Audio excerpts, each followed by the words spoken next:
Karibu Homesport kwa taarifa za kimichezo. Pia usisahau kusubscribe na kushare na kucomment kwenye channel yetu. Asante. Nadhani niliwaambia hapa kipindi cha nyuma kama mnakumbuka, ndio kwamba bajeti ya Yanga ya usajili wa dirisha hili hawajawahi kuwa na bajeti kubwa kama hii ambayo wamekuwa nayo. Na nikasema kwamba this time wanavuka mipaka ya Afrika, wanakwenda hadi nje ya Afrika kwenda kuchukua wachezaji. Inasemekana ni bilioni 10 ya Kitanzania bajeti ya usajili. Bilioni 10. Yes. Wanahitaji kukompiti kweli kweli. 10 billion. Bilioni 10 ni hela nyingi sana unajua. Pesa nyingi sana. Kwa ajili ya ligi ya ndani au ya ligi ya nini? Simba juzi dirisha kubwa lililopita, salizungumza Troy Again kwamba ametumia bilioni 7 kusajili.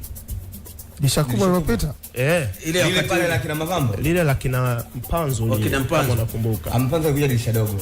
Sasa dirisha kubwa nyuma ya kina Mavambo. Hao watu hawana uhalisia. Huo ni waongo.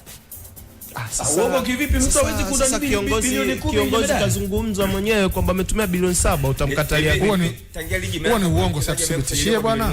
Kuna mchezaji, kuna usajili wa bilioni 7 hapa, utatoka wapi? Usajili wa nani? Hiyo ni jumla overall. Hata kama hii ya Yanga inawezekana hii bilioni 10 ni overall kwa hata kama ni overall, that's too much money. Sasa jemedari, huwezi kupingana na kiongozi mwenye timu. Kwani tusipingane bwana, sio tuthibitishie, siweke vielelezo. Sasa yeye Troy Again kakwambia wametumia bilioni 7. Huwezi kuja hapa ukakataa kwa sababu wakati ana negotiate na wachezaji ukuepo. Kwa sababu kusema mtu wote anaweza kusema. Dirisha limebadilika sasa hivi. Nasema Hansi, usifikiri kila anayesema anasema ukweli. Kusema mtu wote anaweza kusema. Sasa na wewe hatuwezi kuamini weka na vielelezo kwa sababu hauna evidence. Mimi sina ninachotaka kumwaminisha mtu. Mimi nataka huyo anayetuambia bilioni 10, bilioni 7 atuaminishe. Sasa unajua evidence. Shaka yako ni kwamba wachezaji wa bilioni ngapi Afrika hawawezi. Hakuna, Tanzania hakuna anayekuja kwa bilioni hizo.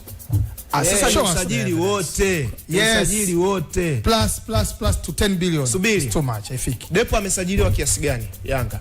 Sijui mimi. Euro 3.5. Euro 3.5. Na klabu yake aliyotoka wali confirm. Hiyo ni karibu bilioni. Bana, unajua sasa jaribu kuiconvert. Sikilizeni, kwa hela ya bongo inakuwa ni kiasi gani? Unajua kwa nini mimi nakataa haya mambo? Mimi nimekuwa involved kwenye sajili. Sasa mwaka gani mambo yanavyofanyika? Mwaka gani jemedari? Mpaka mwaka huu hapa usajili mimi nafanya. Sasa umeleta wachezaji gani? Umewatoa nje au umeleta wa kibongo? Mimi si take kwenye dirisha hili. Kwenye dirisha. Kufanya kuhusika kwenye usajili it's not necessarily wewe ukamchukua mchezaji umlete umuuze kwa mtu. Sawa? Involvement iko katika aina nyingi. Sawa? Umemleta nani? Mimi sisemi nimemleta mtu wote. Tuambie involved kwenye usajili. It's not necessarily wewe ukalete mtu. Jemedari acha bwana. Tuambie umeleta nani? Kwa kiasi gani? Tuambie umeleta nani? Kwa sababu sikiliza. Turudi msimu mpaka uje ubishe. Hebu ngoja tuende kwenye ule msimu. Na kuna mchezaji ambaye alisajiliwa hata kwa bilioni 1 kwenye msimu ambao tunachosema mimi involvement is not wewe ulete mtu. Hata kama mtu anakuuliza kitu, unataka ushauri kutoka kwako, mna discuss, sisi tunataka kulipa kiasi hiki, how do you see this player, hivi na amount hii, akakuonyesha vitu vinavyotakiwa kufanya, you are involved. Sasa unajua nini? Lakini 10 billion Juma, mtu wote anaweza kusema, si kama vile unajua mpira ni sehemu imegawanyika. Juma, sawa. Kuna siku moja Juma, nisikilize kitu kimoja. Kwa utaratibu kidogo, ongea mmoja. Ni huyu jemedari ambaye amewahi kusimama akasema Yanga hawana uwezo wa kumleta Aziz Ki. Sio kweli, wapi ni wewe kwenye mitandao ulipinga mpaka dakika ya mwisho kwamba Aziz Ki hawezi kucheza Yanga. Lakini sasa hapa tunataka tuzungumzie value. Yeye mwenyewe. Sikiliza, ina maana jemedari hakuamini kama Yanga wanaweza kuafford kumleta Aziz Ki. Lakini Aziz Ki alikuja kucheza Yanga. Ndio. Naelewa. Sasa value ya wachezaji. Ngoja kwanza. Sababu ananipa shutuma. Sawa. Sababu nataka nimhakikishie. Sawa. Mimi hakuna sehemu nimewahi kusema kama anayo athibitishe. Sasa twende kidogo wanakumbuka. Si unasema wewe Hansi, yani mtu wowote hicho unachokisema ni kama tuko mtaani. Yani mtu wowote anaweza kusema jambo lolote, akakutaja wewe, akamtaja Juma, akanitaja mimi, akamtaja Evans, akamtaja mtu wote. Sasa twende kidogo. Hapa tuko kwenye radio. Sawa, watu wanatusikiliza. Unapompa mtu hizo shutuma, you have to kuthibitisha kwamba hiki kitu kweli wewe uliwahi kusema hiki hapa. Sijawahi kusema hicho kitu sehemu yoyote. Na twende kidogo kidogo. Ndio. Mimi nakupa wewe time ya kusema. Ndio. Na nje ya kuzungumza mazungumzo ya hapa, kwa sababu kuna mtu aliwahi kutumika kutaka kunipigia simu mimi, alinipigia simu tukiwa tunafanya kazi kwenye kituo kimoja, anaomba niandike 1 2 3 4 5. Nikamwambia siwezi kuandika hivi, nikaandika against kwa sababu nilikuwa napoteza, nikamwambia siwezi kupoteza credibility yangu kwa this match kwa sababu alikuwa na hela. Sawa? Kuhusiana na hiyo issue anayoisema huyu, na naweza kumthibitishia, lakini kwa sababu tutataja watu na wao walipiga simu, hatuna haja. Kwa nataka nimuondoe wasiwasi. Sikuwahi kusema.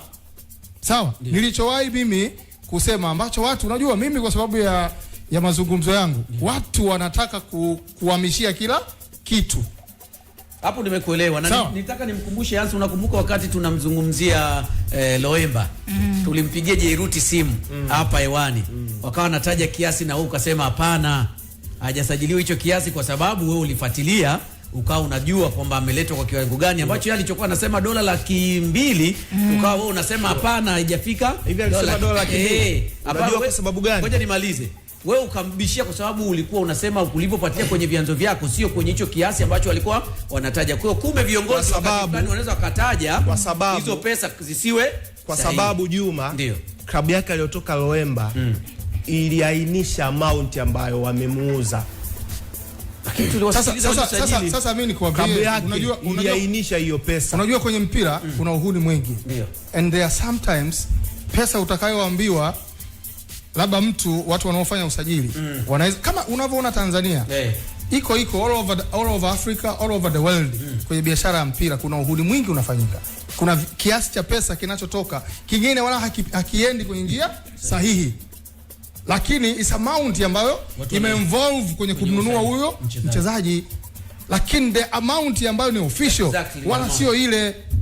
Ndio maana mimi nasema kwenye hizi biashara mimi nazijua vizuri, nikiwa kiongozi, nikiwa sasa. Alright.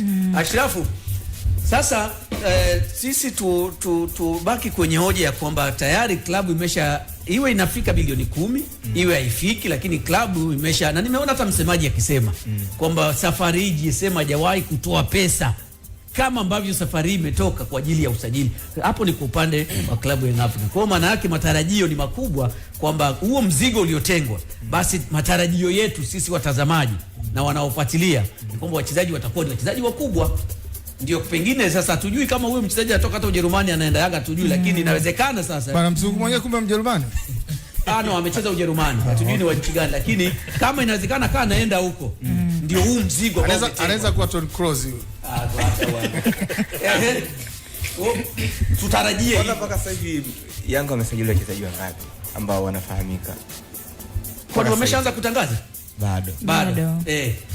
Hans Tetesi ambao Dante ali mpaka sasa hivi. Kwa listi ambayo nadhani kwa taarifa ambazo ninazo wachezaji 6 mpaka 7 wa kigeni. 6 mpaka 7 ambao tayari au bado? Au bado wanaendelea. Bado wanaendelea. Watasign wachezaji 6 mpaka 7. Watasign. Yes. Okay, idadi ya jumla Okay, hoja yangu mimi ya msingi ambayo nataka kuizungumza ni kwamba inawezekana kweli wanataka kuitengeneza timu yao kurudi kwenye ule ubora ambao walikuwa wanazungumza, lakini wakati mwingine unaweza kwenda kumsajili mchezaji kwa hizo pesa nyingi na akaja hapa akashindwa kuperform. Tushawahi kuona sio hapa tu, mpaka huko nje ya mipaka ya Afrika pia tumewahi kuona mara kadhaa wachezaji wanasajiliwa. Kwa hiyo kutenga bajeti nzuri kama ambavyo Hans anazungumza 10 billions, kama kweli inaenda kuwa hivyo ni kitu kizuri, kwa sababu wanatuaminisha kwamba wanaenda kusajili wachezaji ambao wana quality. Kama unatenga bilioni 10 alafu unahitaji wachezaji takriban 5 mpaka 6, manake tutarajie kuona wachezaji wa bilioni 1 kwenye ligi yetu wakisajiliwa na wao, si ndio? Kwa kusajiliwa kwa pesa nyingi ni kitu kimoja, na kuja kufit kwenye timu na kuwahi kuclick mapema ni kitu kingine. Mimi nilikuwa nauliza ni wachezaji gani ambao tayari Yanga washawasajili ili nianze kufanya analysis yao wachezaji walikotoka, walifanya nini na mpaka sasa hivi Yanga wanaweza kwenda kuongeza nini. As long as mpaka sasa hivi hakuna mchezaji hata mmoja ambaye umemtambulisha Yanga inashindwa kuwafanyia uchambuzi au wachezaji. Lakini watakavoletwa tutapima na budget kwamba hii hela ambayo mnatuambia mmemsajili mchezaji na anachokifanya huyo mchezaji kinafanana, kwa sababu top player wote wanajulikana Afrika sasa hivi. Wote top player yani sasa Ashrafu kununua mchezaji si hizo the negotiations, inategemea just jinsi mnavyozungumza kwenye meza. Unaweza kumnunua mchezaji kwa hela kubwa alafu akaja akafanya mambo ya chini. Kwa hiyo yani sasa usiseme kwamba yani wasubiri uone kitakachotokea kiwanjani umachi na bei. Sio kitakachotokea kiwanjani. Yani wachezaji wote wazuri Afrika ambao wanafanya vizuri sasa hivi tunawafahamu. Kwa hiyo budget na wao wanavyosema kwamba wanatumia pesa nyingi kwa ajili ya kupata top quality waje iwasaidie kwenye timu yao, si ndio? Kwa atakavyotambulishwa tutajua kwamba huyu ana thamani ya bilioni 1. Unamleta huyu kwenye mpira wa Afrika sasa hivi ni mchezaji wa kawaida. Kama umemsikiliza Ali Kamwe na hapa tunamtafuta, tunaungana naye muda sio mrefu. Yes, kama umemsikiliza Ali Kamwe amezungumza vizuri sana. Yuko kwenye line, naomba nirudi kwako Anse. Ali, habari za asubuhi? Habari za asubuhi nzuri Juma, karibu. Bwana, asante sana, tumeungana na wewe. Bwana, leo uko mnyonge sana leo. Mimi niko mnyonge? Ama ndo umeamka? Kimaliza kipindi hapo tafuta daktari wa masikio kaka. Okay, basi unyonge utakuwa una shida wewe. Basi sawa, kama uko sawa sawa, na tuko kwenye dirisha la usajili Ali. Tumepata taarifa kuna nani yani? Tupo kwenye dirisha la usajili sasa hivi nchini. Yes. Na wewe mnasajili hapo Crown? Hapana. Na tumepata taarifa kwamba kwenye dirisha hili kubwa la usajili Young Africa ndio dirisha ambalo mnakwenda kutumia fedha nyingi, mmetumia fedha nyingi kuliko madirisha yaliyopita nyuma. Tunatamani ututhibitishie hilo, na pengine kama ni kweli, ni kwa nini safari hii mmetumia gharama kubwa sana kwenye dirisha la usajili kuliko madirisha yaliyopita? Swali la kwanza jibu lake ni kweli. Kama kuna dirisha la usajili, bosi wetu bilionea Ghalib Said Mohamed GSM amemwaga pesa kweli, ni dirisha hili la usajili. Na kwa nini amefanya hivyo? Kwa sababu msimu huu tunakwenda kujenga timu yetu. Hatukwendi kuboresha timu, tunakwenda kujenga timu yetu. Ukiangalia yako baadhi ya maeneo kwenye timu yanahitaji sura mpya kabisa kuingia na kuja kuleta ushindani wa hali ya juu. Yako maeneo tunahitaji tuongeze tena nguvu nyingine kubwa kuhakikisha tunakuwa imara, tunakuwa nondo kweli msimu ujao. Kwa hiyo tumespend hela nyingi sana, na hii ni kwa sababu tumenunua sana mikataba ya wachezaji wa timu pinzani. Tunapofika tumemtaka mtu ana mkataba, tunapita naye, bosi anaweka kibunda juu. Kwa hiyo inaweza kuwa dirisha ghali zaidi kwa Young African Sports Club kwa usajili na fedha ambayo Ghalib Said Mohamed ameitoa. Mmesema mboreshi timu, mnajenga timu, manake mnaanza upya. Tunaanza upya kwa maana ya kuweka wachezaji. Ukiangalia timu yetu wanaweza kufika 4 mpaka 5 ambao wanatakiwa kuingia kwenye kikosi cha kwanza. Tumekuwa na wachezaji ambao wameondoka kwenye kikosi cha kwanza, the likes of Prince Dube. Unahitaji umreplace pale Prince Dube, utafute mtu ambaye anakuja kuchallenge pale nafasi na Depu. Tumepata injury Pacome Zouzoua ambaye mpaka sasa hivi madaktari hawajatupa muda ambao atakuwa nje ya uwanja. Tunasubiri zile wiki 6 za uangalizi kwanza wa kidonda chake, tutakuwa tu replace hiyo nafasi. Tuna majeraha ambao tulijua wangewahi kurudi mapema, lakini pia watasubiri kina Clement Mzize mpaka Novemba huko Disemba, Dickson Job. Kwa hiyo tunataka tuweke usajili wa nguvu. Lakini pia ukiangalia msimu huu na msimu unapoanza unapokwenda kuisha, manake pia patakuwa pana mechi back to back. Kwa lazima uwe na strong squad kwamba unaweka chuma. Tunataka turudishe utishio wetu kwenye pitch, tuweke wachezaji ambao akifanywa sabu mtu beki pinzani anakwenda kwenye benchi anaomba panado, kwa sababu kinachoingia pia ni tatizo lingine. Kuna ugumu wowote mmekutana nao sokoni, na pengine ni wa aina gani kama upo? Ukiwa na tajiri wenye maneno mengi lazima kuwa kuna ugumu sokoni, lakini ukiwa na GSM hakuna ugumu wote sokoni. Ni mazungumzo, kibunda, end of the story. Na usajili wenu mmekwenda nje ya mipaka ya Afrika pia? Nje ya mipaka ya Afrika kwa maana ya bara kama Ulaya na maeneo. Yes, ndio. Hapana. Wako wachezaji ambao tupo nao wameshawahi kuipiga huko, lakini sio kwamba ni raia wa nje ya bara la Afrika kama hivyo, sio kutoka Asia, kutoka wapi, hapana. Na ni wachezaji ambao wamekuwa katika vilabu vikubwa pia na wakishindana kwenye level za juu za mashindano ya kimataifa hapa Afrika. Sasa hayo wewe tulia, wewe relax. Tukianza kutambulisha vyuma mtapata nafasi ya kutosha kuchambua na kujadili hapa. Wewe relax Juma. Kama una kahawa hapo weka kunywa, relax. Chill. Kocha mpya ambaye mmemtambulisha ameshiriki kwa kiasi gani kwenye usajili? Kocha mpya hana jina. Mtaje jina ndo nikujibu. Mangoba Mngithi. Nani? Mangoba Mngithi.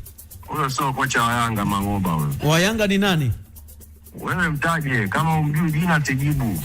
Basi tuambie sasa. Usajili mwalimu ameshiriki kwa kiwango gani? Mweta mwalimu tena sio kocha. Sisi tulifanya mazungumzo muda mrefu sana na mwalimu wetu, kwa sababu tulikuwa tunajua tunamaliza msimu tukiwa na caretaker. Kwa hiyo tulitamani mwalimu anayekuja kwenye project mpya aifahamu timu mapema. Kwa hiyo alikuwa anaifuatilia timu tangia inamalizia michezo ya mwisho ya ligi, kwa maana ya kujua maeneo ambayo anakwenda kuyaboresha next season, maeneo ambayo anahitaji watu wapya waingie. Kwa hiyo mwalimu ambaye ameshiriki sio tu kwenye usajili kwa maana ya ushauri, lakini pia kufahamu project ilipoishia na wapi anakwenda kuingia kwa sasa hivi. Kwa ile kauli mbiu yenu ya mwakani tena bila shaka haitoishia tu hapa ndani Ali. Taenda mpaka kimataifa. Ukitamka itamke kwa capital letters, herufi kubwa. Sitamki kinyonge hivyo mwakani tena. Sema mwakani tena. Unaweka herufi kubwa alafu unaibold. Chill Juma hayo. Chill. Naanza kuwatambulisha wachezaji lini? Hii sasa ni wakati wowote, kwa sababu ukiangalia ratiba yetu tuna ripoti kambini tarehe 20. Maana yake wakati wowote hapa tutaanza kutambulisha wachezaji, na kwa sababu tumefanya usajili mkubwa kidogo, tuna wachezaji wengi ambao tumeongeza. Kwa hiyo tunaamini tutapokuwa tunaanza kuwatambulisha itakuwa ni jambo la mfululizo kuhakikisha tunawahi. Tunataka ikifika tarehe 20 inshallah isizidi sana watu wakaenda pre-season tukaanza yale mambo sio mfiche fulani tukamtambulishia wapi sio nini. Tunataka ikifika